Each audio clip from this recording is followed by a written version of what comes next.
PSC সিলেবাসে আজকে একটা ক্লাস আমি করাচ্ছি। দেখো, কাজী আব্দুল ওদুদের শাশ্বত বঙ্গ যে প্রবন্ধ গ্রন্থ আছে, সেই প্রবন্ধ গ্রন্থের 5টা নির্বাচিত প্রবন্ধের মধ্যে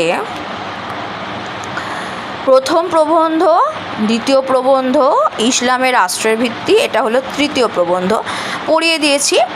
আজকে তোমাদের সংস্কৃতির কথা পড়াবো কিছুটা অংশ, পরপর পর্বে ভাগ করা থাকবে অংশগুলো।